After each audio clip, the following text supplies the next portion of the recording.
디도서 2장 보겠습니다. 1절에서 15절까지입니다. 같이 읽습니다. 시작. 오직 너는 바른 교훈에 합당한 것을 말하며 늙은 남자로는 절제하며 경건하며 신중하며 믿음과 사랑과 인내하며 온전하게 하고 늙은 여자로는 이와 같이 행실이 거룩하며 모함하지 말며 많은 술의 종이 되지 아니하며 선한 것을 가르치는 자들이 되고 그들로 젊은 여자들을 교훈하되 그 남편과 자녀를 사랑하며 신중하며 순전하며 집안일을 하며 선하며 자기 남편에게 복종하게 하라. 이는 하나님의 말씀이 비방을 받지 않게 하려 함이라. 너는 이와 같이 젊은 남자들을 신중하도록 권면하되 범사에 내 자신이 선한 일에 본을 보이며 교훈에 부패하지 아니함과 단정함과 책망할 것이 없는 바른 말을 하게 하라. 이는 대적하는 자로 하여금 부끄러워 우리를 악하다 할 것이 없게 하려 함이라. 종들은 자기 상전들에게 범사에 순종하여 기쁘게 하고 거슬러 말하지 말며 훔치지 말고 오히려 모든 참된 신실성을 나타내게 하라. 이는 범사에 우리 구주 하나님의 교훈을 빛나게 하려 함이라.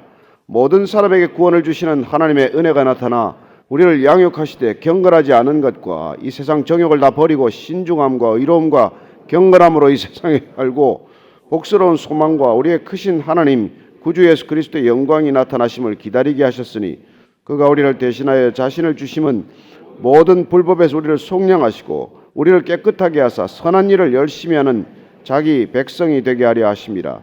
너는 이것을 말하고 권면하며 모든 권위로 책망하여 누구에게서든지 업신여김을 받지 말라. 아멘. 우리는 값 없이 구원받았습니다. 구원은 우리로부터 비롯된 일이 아닙니다. 하나님께서 값없이 우리에게 주신 것이죠. 그러나 우리는 값없이 받았다고 해서 그 구원이 값없지 않다는 것을 잘 압니다. 얼마나 값이 있으면 값을 받지 않으셨겠습니까? 그리하여 구원받은 백성은 한량 없는 우리가 우리 손으로 우리 머리로 계산할 수 없는 그 가치를 거저 받았기에 우리의 삶은 호련히 변하는 것입니다. 그리스도인이 되는 것은 한순간에 호련히 변하는 거예요, 사실. 성령이 우리에게 오시면 호련히 변하는 것입니다. 그 이전의 나와 그 이후의 나는 같을 수가 없습니다. 우리가 너무 큰 선물을 받은 탓이죠. 우리 자신이 누구인지를 호련히 깨달았기 때문이죠. 그래서 우리의 삶은 일상 가운데서 그 모습이 변화된 모습으로 마땅히 드러나야 한다는 것입니다. 무엇을 받았는지 뭘 받았는지 모르면 달라지지 않겠죠. 그러나 무엇을 받았는지 제대로 알면 달라질 수밖에 없다는 것입니다. 그래 우리의 구원은 알면서 비롯된다는 것입니다. 뭘 받았는지 알아야 변하지 않겠습니까? 내 안에 누가 계신지 알아야 변하지 않겠습니까? 저는 사람들이 사람을 만나러 갈 때 그 사람에 대해서 연구하고 가는 사람들을 많이 압니다. 샅샅이 조사를 해보고 가는 사람들이 있더라고요. 내가 만나는 사람이 누군지, 이 사람이 어떤 생애를 살았는지, 어떤 저서가 있는지, 어떤 인척 관계가 있는지 아주 그냥 사돈의 팔전까지 조사를 하고 가는 사람이 있어요. 그 사람은 그 만나는 사람이 누구인지를 속속들이 알고 가기 때문에 가서 실수하는 일이 거의 없습니다. 그 사람을 어떻게 대해야 할지, 어떤 주제로 이 얘기를 시작해야 할지, 어떤 대화로 이 만남을 끌어가야 할지 이미 다 조사를 하고 가기 때문에 그런 것이죠. 우리가 예수님을 그렇게 믿을 수는 없겠지만 우리가 성경을 읽는 까닭은 우리가 믿는 하나님이 누구신지, 우리를 구원하신 주님이 어떤 분인지를 알고자 함인 것이죠. 그래야 하나님께서는 호세아 선지자를 통해서 번제를 드리는 것보다도 하나님을 알도록 하라고 말씀하시는 것입니다. 여러분, 모르고 열심을 다하는 것보다 위험한 일이 없습니다. 누구인지를 모르고 열심을 다하는 것보다도 헛된 일이 없다는 것이죠. 그렇습니다. 그분이 누구인지를 알면 우리의 삶이 자연스럽게 바뀌기 때문에 오늘 사도 바울은 디모데에게 내가 비록 목회 환경이 그레데라고 하는 모든 사람들이 입만 열면 거짓말을 하는 어느 한 사람 믿을 수가 없는 환경에서 목회를 하고 있지만은 그러나 그 사람들이 변해야 한다는 것을 말씀해 주고 있는 것이죠. 구원받은 삶은 일상의 삶에서 어떻게 드러나야 하는지를 우리에게 가르쳐 주고 계신 것입니다. 먼저 1절 2절입니다. 시작. 오직 너는 바른 교훈에 합당한 것을 말하여 늙은 남자로는 절제하며 경건하며 신중하며 믿음과 사랑과 인내함에 온전하게 하라. 오직 너는 바른 교훈에 합당한 것을 말하라. 우선 디도에게 부탁합니다. 너는 성경대로 가르치라는 것이죠. 내 생각을 가르치는 게 아니고 하나님의 말씀대로 그렇게 합당한 것을 말하라고 당부합니다.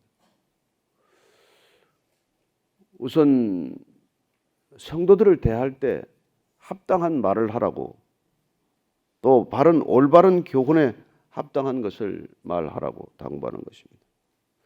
그러면 그렇게 디도가 지금 있는 그레테 성도들에게 어떻게 말하라고 지금 구체적으로 알려주고 있습니까?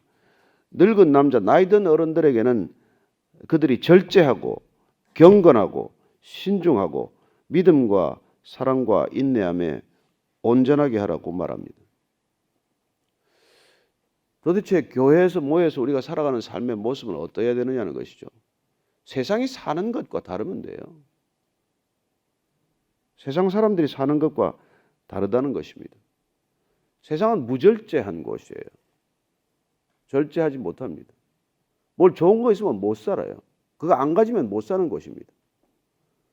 좋은 거 하나 가지고도 만족 못해요. 여러 개를 가지고 살아야 우리가 직성이 풀리는 것 아닙니까? 그러니 우리의 삶이 모든 면에서 절제가 있어야 한다는 것입니다. 경건하라고 말합니다. 세상은 타락한 곳에 무슨 경건이 있겠어요? 경건이란 하나님과의 올바른 관계에서 비롯되는 삶의 모습일지인데 하나님을 거부하고 하나님을 모르는 곳에서 무슨 경건이 있을 수 있겠습니까? 다 가식일 뿐이죠. 신중하라고 말합니다. 그리고 믿음과 사랑과 인내함에 온전하라. 하여튼 이게 나이든 남자들의 덕목이라고 한다면, 자 3절 이하입니다. 시작. 늙은 여자로는 이와 같이 행실이 거룩하며 모함하지 말며 많은 술의 종이 되지 아니하며 선한 것을 가르치는 자들이 되고 그들로 젊은 여자들을 교훈하되 그 남편과 자녀를 사랑하며 신중하며 순전하며 집안일을 하며 선하며 자기 남편에게 복종하게 하라. 이는 하나님의 말씀이 비방을 받지 않게 하려 함이라. 이 여자한테 훨씬 많죠? 왜 이렇게 이렇게 리스트가 많을까요? 그렇으면 초대교회도 여성들이 많았어요. 한국 교회도 지금 여성들이 얼마나 많습니까? 나이 든 교회가 될수록 여성들의 비중이 더 높습니다. 어쨌건 그러나 여성들이 교회에 숫자가 많다는 게 잘못된 것 아닙니다. 어쩌면 정말 가정을 굳건히 믿음으로 붙들기 위해서 남편들이 잠을 자고 있을지라도 아내들이 기도의 자리로 나오는 까닭이고, 자녀들이나 남편들이 정말 가정을 부양하기 위해서 책임지기 위해서 그렇게 동분서주할 때 아내가 마치 모세처럼 느보산에 올라가서 두 손을 들어서 기도하는 거룩한 모습으로 가정을 지키겠다고 할 때 교회는 여성들이 많은 게 나쁘지 않습니다. 특별히 나이 드신 어른들, 안나와 같은 평생 과부가 되었을지언정 80년을 성전에서 보내서 예수 그리스도를 품에 안아보는 영광을 가진 분도 여자고, 그런 면에서 교회에 여자가 많은 게 잘못된 것이 아니라 교회에 여자가 많은 이 많은 여자들이 분란을 일으키는 데 문제가 있었다는 것입니다. 초대교회도 헬라파와 이 유대 과부들 간에도 시비가 있었습니다.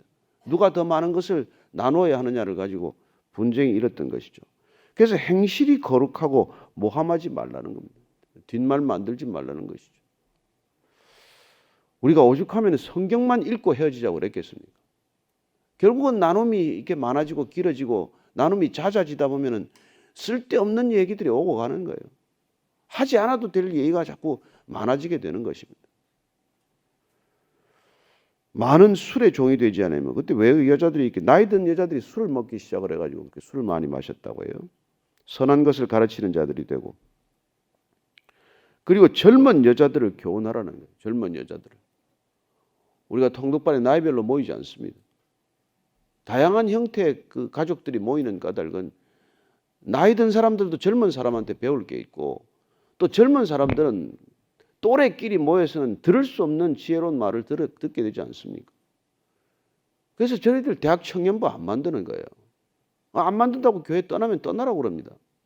왜 젊은이들끼리 밖에 나가도 직장에도 젊은이들끼리 만나고 젊은이들끼리 만날 기회가 얼마나 많은데 왜 교회 와서도 꼭 젊은이들끼리 만나야 합니까? 교회 오면은 나이 든 사람들한테 귀를 기울일 줄도 알고 그들에게 고민을 털어놓을 줄도 알고 또래끼리 의논해서 나라 망친 게 솔로몬 아들 아닙니까? 르호보암이 자기 또래 사람들 말 듣다가 나라를 두 동강을 내지 않았습니까? 코드끼리 만나는 게 좋은 게 아니에요. 코드 인사도 나쁘고 코드 미팅도 좋은 게 아닙니다. 그런 일이 있을 수밖에 없지만 그러나 우리가 삶의 균형을 찾고 삶의 지혜를 얻기 위해서는 나이 든 분하고도 대화할 수 있어야 하고 또 나이 든 사람이 왜 나이 든 사람끼리만 모여서 뭐가 더 좋은 게 있어요? 옛날 이야기밖에 더 하겠습니까? 젊은 사람들을 만나고 식사 2번 나이 든 여자끼리 만날 일이 있더라도 젊은 여자하고 만나서 밥 살만 하면 밥도 좀 사고 얘기 들어줄 만하면 얘기 좀 들어주고 이런 교제가 필요하다는 것이죠. 그래서 저희 교회에 무슨 권사회가 있습니까? 무슨 여전도회가 있습니까? 그렇게 모이는 게 아니라 이 교회에서든 또 교회 밖에서든 다음 세대하고 그저 교제가 있어야 돼요. 그저 인터넷만 들여다보지 말고 요새 60대 이상이 젊은이들보다 인터넷을 더 한대네요. 또 물론 소득도 없고 시간 보낼 게 없어서 많은 거지 89%가 인터넷에 앉아 있대. 이게 무슨 또 일입니까? 저는 사람이 사람과 대면하여 얘기하는 이 시간이 점점 줄어드는 것은 여러분 이것도 좋지 않은 징조거든요. 우리가 무슨 이 새로운 문명의 이기를 버릴 것은 없지만 그러나 사람이 사람을 만나서 전신과 전신으로 인격과 인격으로 대화하는 법이 훈련되지 않으면 점점 사람들은 고립되고 말고 그리고 폐쇄적이 되고 그리고는 좁은 소견에 갇히고 말고 결국은 독단적으로 변하고 마는 것이죠.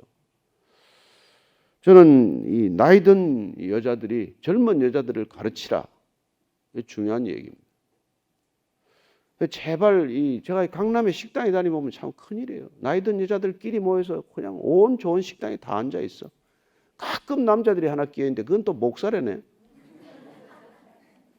저는 젊은 여자들과 함께 식사할 수 있기를 바라고 딸이 있으면 딸 직장에 가서 딸 직장 친구들한테 밥 한번 사주고 말이죠. 아버지도 그럴 수 있고 아들도 그럴 수 있고. 그 노인네들끼리 모여서 매일 등산 가면 뭐예요? 왜 요새 동창회들끼리 모여서 그렇게 어디 유럽을 가자 일본 하다못해 일본에 배라도 타고 가자. 그저 끼리끼리 모이고 또래끼리 모이고 나이끼리 모이는 거예요. 저는 그 미래가 없는 사회라고 생각합니다. 우리가 어떻게 해서든지 젊은이들 얘기를 들어주고 그들의 고민을 나누고 말이죠. 죽을 힘을 다해서 젊은이들을 만나야 돼요. 그래서 나이 든 사람들 시간 난다고 말이죠. 출근길에도 등산복 차림으로 전철 타지 마시고 어르신 카드 가지고 그렇게 할 일이 아니라 그래서 그 교회가 그걸 앞장서야 한다는 것입니다. 어떻게든지 세대 간의 교류가 있어야 돼요. 그 남편과 자녀를 사랑하며 신중하며 순전하며 집안일을 하며 집안일 열심히 해야 됩니다. 선하며 자기 남편에게 복종하게 하라. 이는 하나님의 말씀이 비방받지 않게 하려 함이라는 거예요. 이렇게 살아갈 때 하나님이 드러난다는 것입니다. 구원은 도덕적 윤리적 차원의 이게 삶이 아니에요. 구원은 도덕과 윤리 이상입니다. 그래서 세상적인 도덕과 윤리의 기준과 잣대를 들이대는 사람들한테 복음을 살아가고 복음을 전하고자 하는 사람들은 그 이상을 살아야 한다는 뜻이에요. 그저 세상이 주장하는 도덕적 윤리적 차원 가지고도 거기에도 미치지 못하면 복음이 전해지지 않을 뿐만 아니라 하나님이 오히려 비방받게 한다는 거예요. 그렇지 않습니까? 이 말씀을 우리가 귀담아 들어야 돼요. 우리가 왜 주차 질서 하나 가지고 이렇게 조심하고 늘 그렇게 모일 때마다 주차 얘기를 하겠어요? 여러분 예수 안 믿어도 남의 집에 차 안 세웁니다. 그러니 그런 세상 사람들이 살아가는 도덕적 윤리적 기준에도 미치지 못하면 우리가 그게 안 되는 거죠. 그래서 아침에 우리가 지금 아침 예배를 모일 때라도 이렇게 주변에 세우지만 그들이 출근하기 전에 빨리 차를 빼야 되는 것이고 그런 것들은 상식에 속하는 일이라는 말이에요.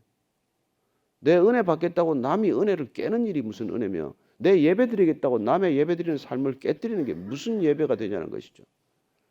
그래서 우리의 지극히 이기적인 태도는 정말 그리스도인들이 조심해야 한다는 것입니다. 식당 하나를 가더라도 하나 더 요구할 수 있지만 그 종업원들, 불신자 종업원들에게 잠깐 머리 숙여 기도했다면, 여러 사람이 모여서 합심 기도했다면 그리스도인임을 드러냈는데 그들이 식당 안에서 행동하는 행동 거지 하나라도 좀 달라야 되지 않겠습니까? 뭐 이거 달라 저거 달라 이거 해달라 저거 해달라, 투정이 제일 많고 요구가 제일 많은 게 또 그리스도인이에요. 신학대학에서 식당 주인이 두 손 두 발 다 들었습니다. 목회자들이 오면 그렇게 요구가 많고 신학교 교수들이 오면 그렇게 까다롭고 그렇다는 거예요. 저는 그런 걸 들을 때마다 참 가슴이 답답합니다. 세상의 기준만도 못한 그리스도인, 상식만도 못한 그리스도인, 그건 말이야. 상식만도 못하게 우리가 남에게 돕고 상식을 뛰어넘게 남을 이렇게 구제하고, 그래서 그리스도인이지 남들 돕는 만큼도 남을 돕지 않고 비그리스도인들이 도네이션 하는 것보다도 덜 도네이션 하는 게 왜 무슨 그리스도인이에요?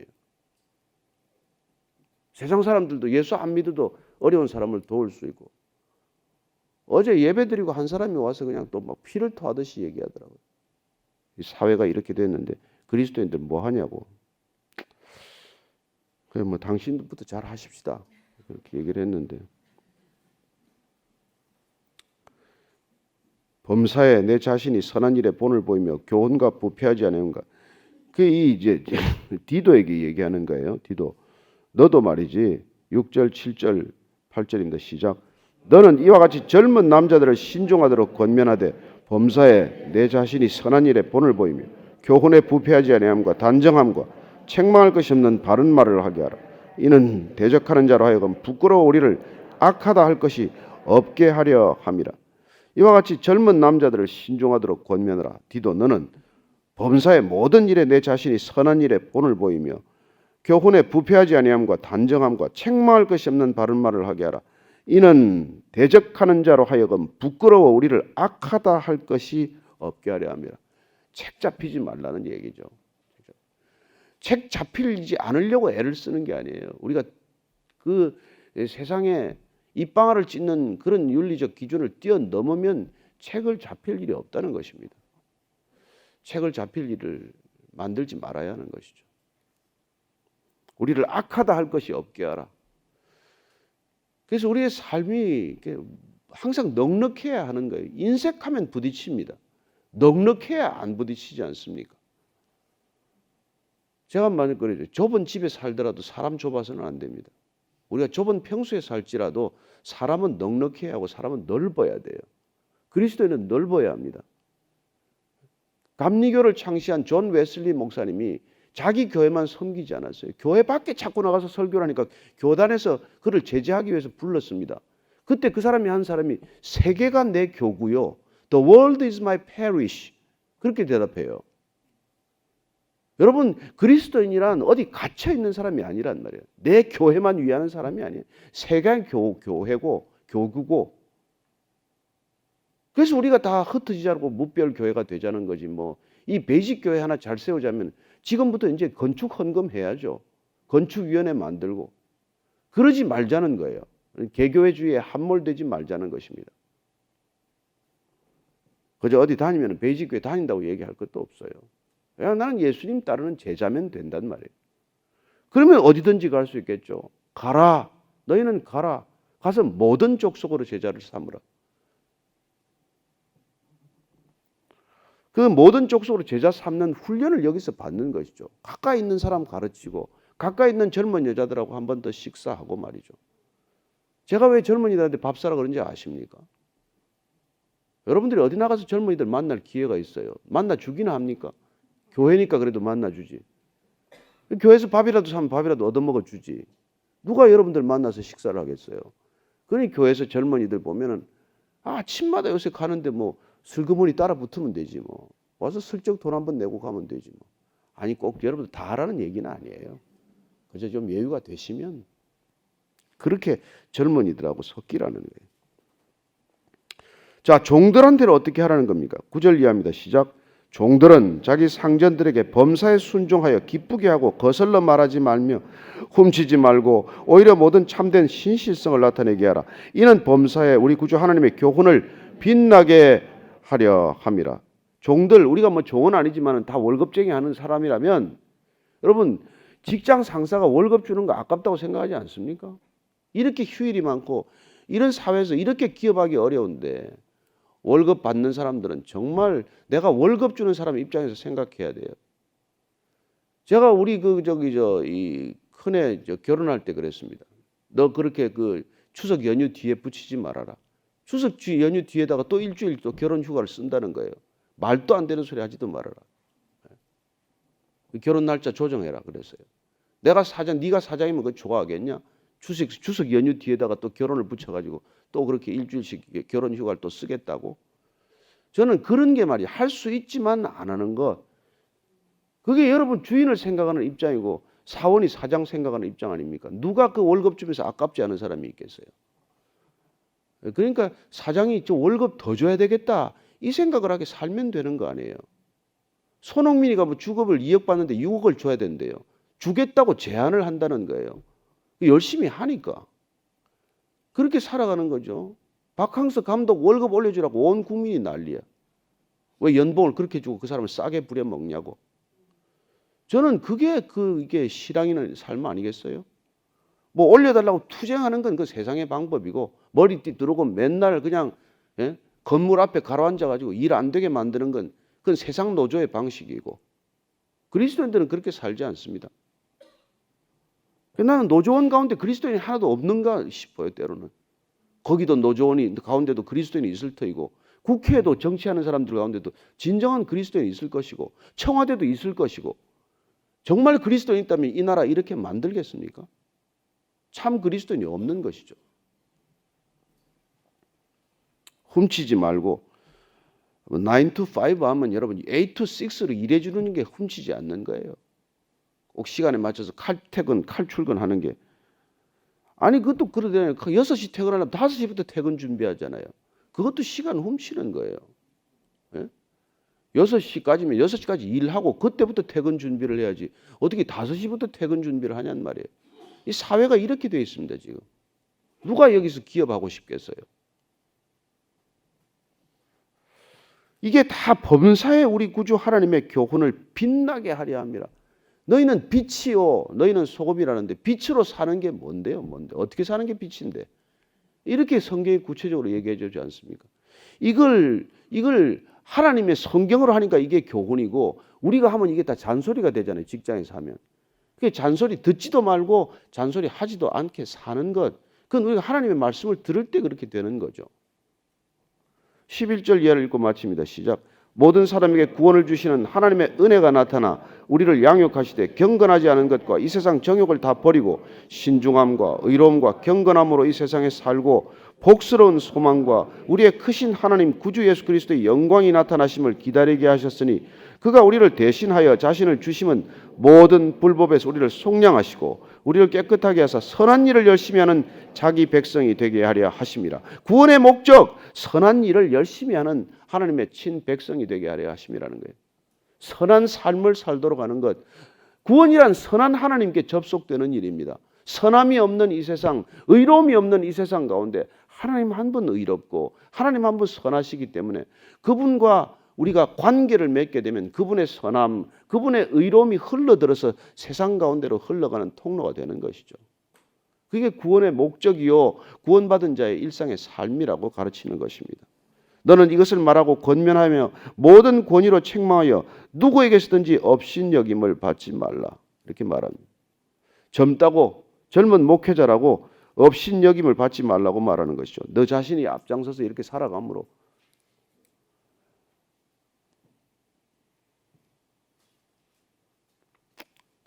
디모데에게도 이런 말씀을 가르쳐주고 계십니다. 4장 12절 보면 누구든지 내 연수함을 업신여기지 못하게 하고 오직 말과 행실과 사랑과 믿음과 정절에 있어서 믿는 자에게 본이 되라고 말합니다. 목회자가 먼저 이런 본이 되라는 거예요. 그래야 성도들이 세상에 나가서 그런 본을 보이라는 것입니다. 한스 킹이라는 신학자는 그렇게 말합니다. 목사는 교회에 파송받은 성도요. 성도는 세상에 파송받은 목자라고 말합니다. 저는 이 교회에 파송받았습니다. 베이직 교회. 와서 여러분들이 세상에 파송될 수 있도록 돕는 역할을 할 뿐이에요.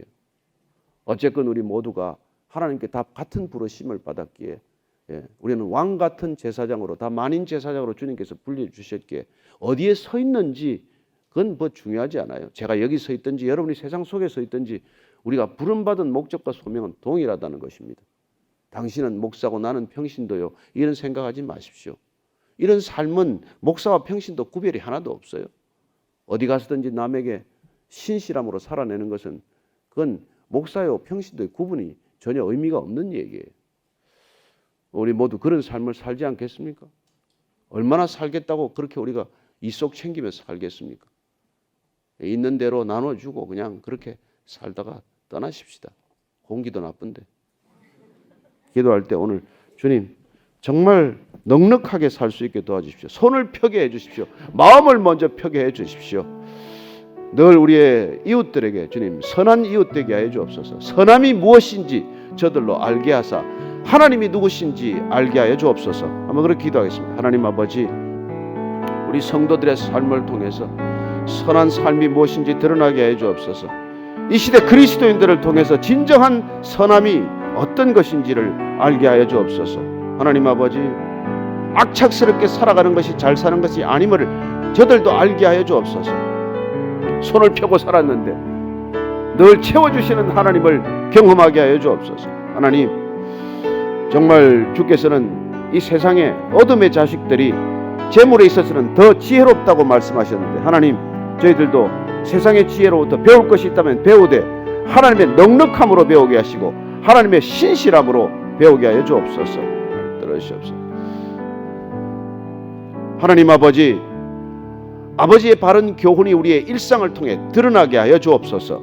이제는 십자가에서 윤리와 도덕 이상을 보여주신 그 이상의 삶을 삶으로 입증하신 우리 구주 예수 그리스도의 은혜와 아버지의 사랑과 성령의 넉넉히 기름 부으심이 오늘 말씀을 따라 하나님의 선하심이 우리를 통해 드러나기로 결정한, 그래야 하나님의 선하심의 통로가 되기로 결단하는 이 자리에 고개 숙인 모든 선한 하나님의 자녀들 위해 지금부터 영원까지 함께 하시기를 간절히 축원하옵나이다. 아멘.